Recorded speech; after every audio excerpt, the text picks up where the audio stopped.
आपके जीवन में भक्ति रंग भरता आपका अपना चैनल मंगल कथा कीर्तन। आपके अपने चैनल को सब्सक्राइब करना ना भूलें, साथ ही बेल आइकन भी दबाएं। कृष्णा प्रभु जी, हरे कृष्णा जी। अभी अक्षदा एकादशी आ रही है, उसके विषय में अगर भक्तों को कुछ बताएंगे तो उनका भी कल्याण होगा। अच्छा जिज्ञासा है मोक्षदा एकादशी के बारे में। मार्गशीर्ष महीने के शुक्ल पक्ष की जो एकादशी होती है उसको मोक्षदा एकादशी कहते हैं। वैसे हर महीने दो एकादशी होती है, एक कृष्ण पक्ष की और एक शुक्ल पक्ष की। तो मोक्षदा एकादशी शुक्ल पक्ष की मार्गशीर्ष महीने में आती है और ये एकादशी बाकी के जो 24 एकादशी है उसके बराबर फलदायी होती है। 24 एकादशी के फल के बराबर मोक्षदा एकादशी का फल माना जाता है। ऐसे अनेक शास्त्रों का मत है और सभी संत महात्माओं का भी कहना है। तो इसलिए सभी जीवों को मोक्षदा एकादशी व्रत का पालन करना चाहिए। मोक्षदा एकादशी इसलिए भी बहुत महत्वपूर्ण है क्योंकि इसी दिन भगवान ने कुरुक्षेत्र के मैदान में अर्जुन को भगवत गीता सुनाई थी। इसलिए इस दिन गीता जयंती मनाई जाती है और भगवत गीता एकमात्र ऐसे प्रामाणिक ग्रंथ है सनातन धर्मियों के लिए और बाकी सभी जीवों के लिए जिसकी जयंती मनाई जाती है। तो इसलिए भी मोक्षदा एकादशी अति महत्वपूर्ण एकादशी है। भगवान ने जीव कल्याण के लिए भगवत गीता का उपदेश किया और इससे आज भी जीव लाभान्वित हो रहे, उनका जीवन आनंदित हो रहा है। और जब तक जीव इसको पढ़ते रहेंगे, सुनते रहेंगे, लाभान्वित होते रहेंगे। तो इस प्रकार से गीता जयंती मनाई जाती है मोक्षदा एकादशी के दिन। और भगवान ने इसे कुरुक्षेत्र के मैदान में लगभग 45 मिनट में पूरे भगवत गीता सुनाई थी अर्जुन को। तो इस प्रकार से गीता जयंती मनाई जाती है। मोक्षदा एकादशी का जो महात्म्य है उसकी कथा ब्रह्मांड पुराण में आती है। भगवान विष्णु युधिष्ठिर महाराज की जिज्ञासा को बताते हुए कह रहे, महाराज धर्मराज युधिष्ठिर भगवान विष्णु से जिज्ञासा करते हैं कि हमें मार्गशीर्ष महीने में जो एकादशी आती है जिसे मोक्षदा एकादशी कहते हैं उसकी हमें महिमा बताइए, क्यों करने चाहिए, इसके क्या लाभ हैं। तो इस प्रकार से भगवान विष्णु उन्हें मोक्षदा एकादशी की संपूर्ण महिमा विस्तार से कह रहे हैं। ब्रह्मांड पुराण के अनुसार चंपक नगर में वैखानस नामक एक राजा राज्य करते थे और उनका राज्य बहुत ही सुखी था। वे अपने प्रजा का पालन अपने बच्चों की तरह करते थे। सभी उनके प्रजा सुखी थे, आनंदित थे और इस प्रकार से वे राज्य चला रहे थे। वे भी भगवान विष्णु के भक्त थे और उनके यहाँ अनेकों अनेक वेद शास्त्र जानने वाले सभी शास्त्रों के ज्ञाता ब्राह्मण, पुरोहित इत्यादि हमेशा यज्ञ, हवन, पूजा पाठ इत्यादि कराते रहने से उनका राज्य काफ़ी सुखी था। राजा हर प्रकार से सुख में थे, प्रजा भी हर प्रकार से आनंदित थी। लेकिन एक दिन राजा ने स्वप्न में देखा कि उनके पिता जो नरक लोक में दुख भोग रहे हैं और उन्हें कह रहे कि मुझे यहाँ से निकालो और इस प्रकार से यहाँ से मैं निकल करके सुखी हो सकूँगा और तुम्हारे ऊपर मैं बहुत कृपा करूँगा। राजा ने जब इस प्रकार के स्वप्न रात्रि में देखे और उसी समय राजा उठ गए और बहुत चिंतित हो गए क्योंकि अपने पिता को नरक में देख के वे सोचने लगे कि मेरे राजा होने का क्या लाभ जब हमारे पिता नरक में इस प्रकार से दुख भोग रहे, कष्ट भोग रहे। तो अगर हमें पिताश्री ने कह रहे कि हमें यहाँ से निकालो, हमें स्वर्ग या मुक्ति मोक्ष तक आप हमें ले जाने का हर संभव प्रयास करो, इस प्रकार से हम आप पे अनेक प्रकार का कृपा करेंगे, प्रसन्नता अपनी व्यक्त करेंगे। तो इसके लिए राजा ने रात्रि से ही सोचना शुरू कर दिया बहुत चिंतित होने लगे, मनन करने लगे कि किस प्रकार अपने पिता को इस नरक से, यातना से निकाली जाए। सुबह होते ही उन्होंने अपने सभी पुरोहित ब्राह्मणों से, जो वेद ज्ञान के ज्ञाता थे, उन्हें बुला करके इस स्वप्न के बारे में बताई और उस पर विस्तार से चर्चा की। सभी ब्राह्मणों द्वारा मंत्रणा करने के बाद, उस पर चर्चा करने के बाद वे एक मत हुए और उन्होंने राजा से कहा कि यहाँ से, हमारे राज्य से कुछ दूरी पे ही एक पर्वत मुनि नाम के ऋषि रहते हैं। उस पर्वत मुनि तीनों लोकों में उनका जो तप है वो बहुत ही प्रख्यात है और वे भूत भविष्य वर्तमान के ज्ञाता है। तो हमें उनके पास जाके अपनी जो चिंता है व्यक्त करनी चाहिए और उसका समाधान ढूंढना चाहिए।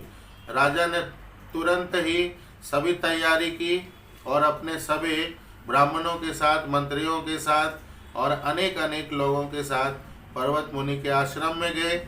उन्हें साक्षात दंडवत प्रणाम किया और उन्हें प्रणाम करने के बाद जब पर्वत ऋषि ने उन्हें आने का कारण पूछा कि राजन, आपका यहाँ आने का क्या कारण है, तो राजा ने उन्हें अपने आने का कारण बताया कि हमारे पिता नरकलोक में दुख भोग रहे, ऐसे हमने रात्रि को स्वप्न देखा है और वो हमें निवेदन कर रहे हैं कि हमें यहाँ से निकालो।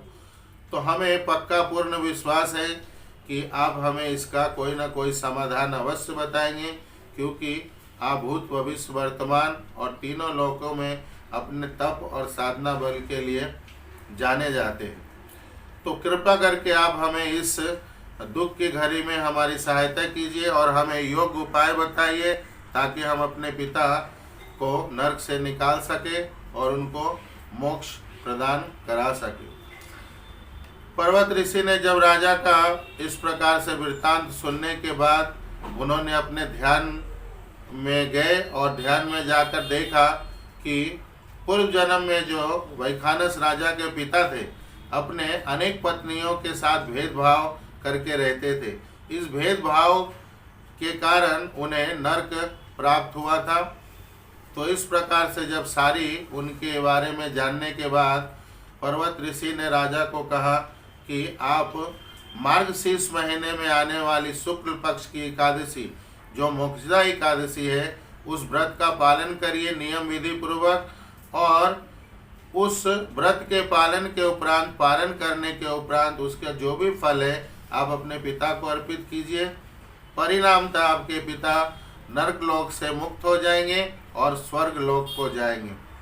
समय बीतने के साथ साथ जब मार्गशीर्ष महीने के शुक्ल पक्ष की मोक्षदा एकादशी आई तो राजा ने बहुत ही विधि विधान से, बहुत ही अच्छी तैयारी से मोक्षदा एकादशी का व्रत किया और फिर उसका पालन करने के बाद उसके सारे फलों को अपने पिता को अर्पित किया और सभी ब्राह्मणों को और अनेक अनेक लोगों को उन्होंने बहुत सारा धन, बहुत सारे गायें, बहुत सारा सोना, अनेक प्रकार के दान किए।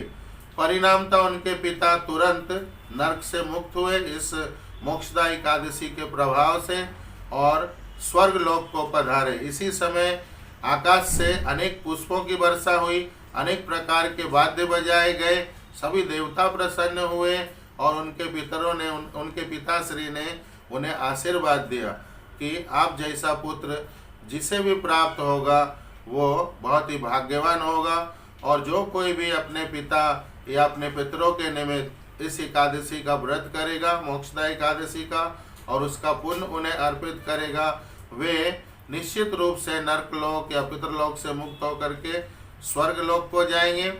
साथ ही साथ अनेक अनेक पापों से मुक्त होंगे। यह कहना ये उचित होगा कि सभी प्रकार के पापों से मुक्त हो जाएंगे। तो इसलिए सभी जीवों को मोक्षदा एकादशी का व्रत करना चाहिए और इस दिन विशेष गीता जयंती होने के कारण हमें गीता का भी अध्ययन करना चाहिए, मनन करना, चिंतन करना चाहिए। साथ ही साथ भगवत गीता वितरण करना चाहिए अपने संबंधियों को, पड़ोसियों को, रिश्तेदारों को, समाज में, देश में, ताकि लोग इस गीता जो कि एक वरदान है जीव मात्र के लिए, इससे उनका कल्याण होता है, उनका जीवन आनंदित होता है, प्रसन्नचित प्रफुल्लित होता है, हर प्रकार से मंगल होता है। तो इस दिन गीता का अध्ययन करना चाहिए और वितरण करना चाहिए। इसी लिए हम लोग इस महीने के जो 25 तारीख को गीता जयंती है, मोक्षदा एकादशी है, उस दिन पूरे शहर में हम लोग गीता वितरण वर्षों से करते आ रहे हैं।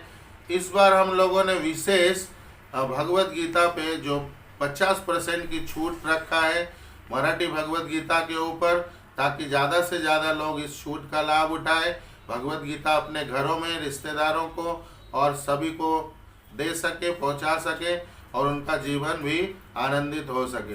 तो इस प्रकार से मोक्षदा एकादशी हमारे लिए बहुत ही एक प्रकार का वरदान है, सभी जीवों को करना चाहिए। इससे आपका जीवन धन्य होगा, सभी पाप से मुक्त होंगे। ये सभी एकादशियों के बराबर एक एकादशी है जो 24 एकादशी है, और अगर हम अधिक मास के और 2 एकादशी पकड़े तो 26 एकादशियों के फल के बराबर यह एकादशी है। तो मेरा आप सभी से विनती है, जो लोग भी इस वीडियो को देख रहे सुन रहे हैं, वे मोक्षदा एकादशी 25 तारीख को है, उसका व्रत का पालन करें और सभी पापों से मुक्त होकर के उस दिन भगवत गीता का अध्ययन करते हुए, भगवान दामोदर की पूजा करते हुए, इस दिन भगवान दामोदर की पूजा करनी चाहिए, जिसमें माता यशोदा भगवान को उखल से बांध रही है, पेट पे रस्सी से, जिसको हम दाम कहते हैं। भगवान दामोदर का उस दिन ध्यान करना चाहिए, उनके सामने, उनके मूर्ति या फोटो के सामने बैठ करके उनकी पुष्प, धूप, फल, अनेक प्रकार के मिष्ठान और विशेष तुलसी मंजरी से भगवान दामोदर की पूजा करके उन्हें प्रसन्न करना चाहिए। इस प्रकार से आप सभी पापों से मुक्त होते हैं और आपको जीवन के अंत में मोक्ष, भगवान विष्णु का धाम, वैकुंठ धाम प्राप्त होता है। इसलिए कि इस एकादशी को अनेक ग्रंथों में वैकुंठ एकादशी भी कहते हैं। तो मेरा पुनः निवेदन कि मोक्षदा एकादशी का पालन कीजिए और अपने जीवन को धन्य बनाइए, आनंदित कीजिए। बहुत धन्यवाद। हरे कृष्णा। शिला प्रभुपाद की जय। आपके जीवन में भक्ति रंग भरता आपका अपना चैनल मंगल कथा कीर्तन। आपके अपने चैनल को सब्सक्राइब करना ना भूलें, साथ ही बेल आइकन भी दबाएं।